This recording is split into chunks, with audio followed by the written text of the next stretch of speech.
En tout cas, si vous voulez qu'on maintienne le fil et tout, on peut peut-être communiquer via Facebook. Non, je dis ça parce que moi, en fait, je connaissais pas. Et des copains, ils me faisaient chier. Ils me disaient, ouais, Gégé, quand est-ce que tu t'inscris sur Facebook? Alors, moi, je disais, c'est combien ça encore? Ah, c'est gratuit, vas-y. Et donc, du coup, c'est un site de réseau social, en fait, pour ceux qui ne connaissent pas, où tu peux voir tes amis, leurs occupations, leurs photos et tout. Alors, pour ça, il faut être inscrit. Et surtout, il faut se demander en ami. Ça, c'est hyper important. Et du coup, ce qui est rigolo, d'ailleurs, vous pouvez me demander en ami, hein, si vous voulez, il n'y a pas de souci. Mais ce qui est rigolo, c'est que des fois, tu as des demandes d'amis de gens que tu ne connais pas forcément dans la vraie vie. Par exemple, le jour, j'ai Brigitte Pichot, tu vois, Brigitte Pichot, veux-tu être mon amie? Elle me demande. Alors, tu n'as que la photo pour juger. Alors, je regarde la photo, c'est une escalope de thon, mais un truc, tu vois. Même à Rungis, à 10h le matin, ça part plus, c'est comme ça, tu vois.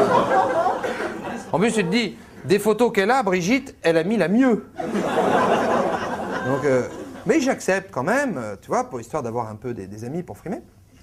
Mais c'est hyper intime. Facebook, tu y vas si tu joues le jeu. Faut tout dire de ta vie. Par exemple, il y a marqué statut de la relation conjugale. Alors moi, je voulais mettre à chier, mais il n'y a pas. J'ai mis ce qu'il y avait de plus proche, en couple. Et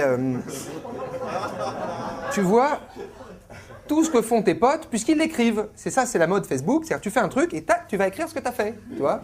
Donc ça donne, par exemple, je sais pas... 15h, Jean-Jacques a mangé un paquet de Pépito. 15h30, Jean-Jacques a plus faim. 16h, Jean-Jacques a envie de gerber. Tu vois, alors, tu peux stocker des photos, alors les tiennes, et celles aussi que tu n'as jamais demandé, qui arrivent sur ton profil, parce qu'en fait, il se trouve que quand on te photographie quelque part, en train de faire une connerie, évidemment, c'est beaucoup plus drôle, et il suffit qu'on note ton nom pour que ça arrive directement sur ta page. C'est comme s'il y avait un cambrioleur qui déboulait chez toi le soir, tu vois, puis qui te remplissait tes tiroirs de photos bien crado de toi que tu connais pas. Évidemment, ta femme, qui s'est fait le matin, tu vois, elle ouvre le tiroir, et puis elle dit, dis donc, Jérôme, tu m'as pas dit qu'hier soir, t'étais allé chez Julien faire l'hélicoptère avec ta bite?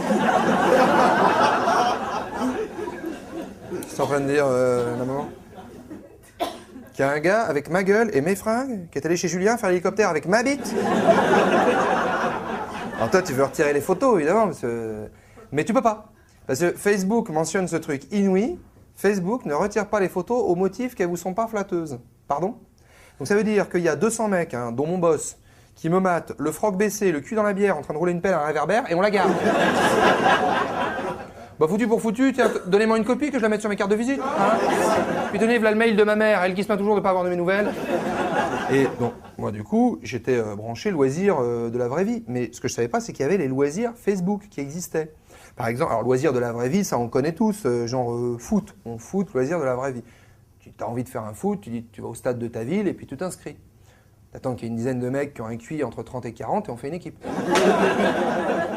J'adore le foot, hein, moi. L'important dans le foot, si vous voulez, c'est que tout le QI des joueurs cumulés de l'équipe soit inférieur à celui de l'arbitre. Moi, je suis fan de foot, moi. Attends, un bon but de Chabal. Foot, loisirs de la vraie vie. Bon. Et maintenant, il y a les loisirs Facebook. Alors, c'est plutôt sympa parce qu'on te les propose. Jérôme, alors tu as une petite vignette. Jérôme, veux-tu faire partie du groupe de ceux qui veulent prendre l'apéro le matin? En magie, un instant, je finis de m'inscrire au groupe de ceux qui apprennent par cœur les horaires du RERB. Et je vous rejoins. Puis t'en as plein. Jérôme, veux-tu faire partie du groupe de ceux qui veulent remplacer merci par je t'emmerde? Alors j'ai essayé, tu vois, je me suis projeté dans l'avenir, tu vois. Ah, bon anniversaire Jérôme, mais je t'emmerde Bernard. Tu vois, Jérôme, veux-tu faire partie du groupe de ceux qui balancent des boomerangs qui ne reviennent pas? Alors ça, je pense que ça doit pas faire très très plaisir au groupe de ceux qui se les prennent dans la gueule. Mais... Toi, t'as plein de... Et t'as des phrases aussi qui arrivent, mais alors sans raison. Mais des phrases comme ça. T'as une phrase qui s'affiche, Didier Zmirou tient à te dire qu'il te trouve cool. Je dis merci Didier, mais je ne te connais pas. Donc j'envoie un petit mail, tu vois, merci, mais peux-tu développer? Et là le mec me répond, non. Tu vois l'absurdité du truc, c'est comme si tu rentrais dans une boulangerie et que tu disais, bonjour madame, je voudrais.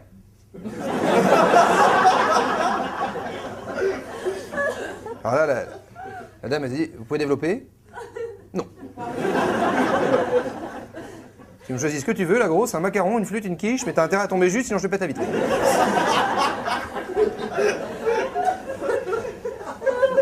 Alors évidemment, t'as le groupe des anciens du collège, tu vois, t'as tous les copains de collège qui reviennent sur Facebook dès qu'ils voient que t'es inscrit. Alors ils arrivent sur toi, mais c'est les oiseaux d'Hitchcock, quoi. C'est pas possible, t'as l'impression d'être revenu en 88, tu vois, t'entends des noms que... Thomas Clabound, Thomas Clabound qui m'a demandé en ami. Alors Thomas Clabound, c'était rigolo, parce qu'on en a tous su des Thomas Clabound. Thomas Clabound, c'était il était assez petit. Donc en fait, le matin, pour lui dire bonjour, on le rackettait. On lui a gaulé un nombre incalculable de feuilles doubles, tu vois, juste comme ça, pour déconner.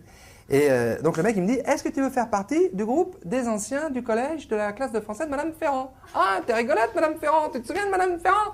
Ouais, t'es rigolote, Madame Ferrand, t'es rigolote. Elle m'a giflé avec un Larousse, hein, quand même. Il y a plus drôle comme blague, hein.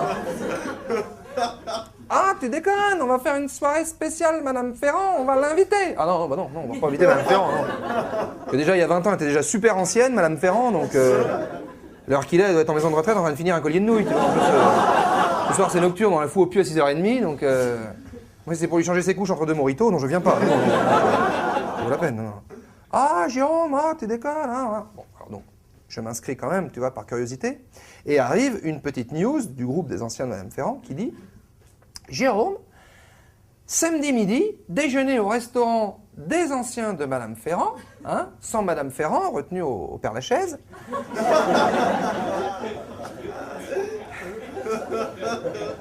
Budget, prévoir 3-4 euros. J'ai mis en bouffou les gars chez Emmaüs.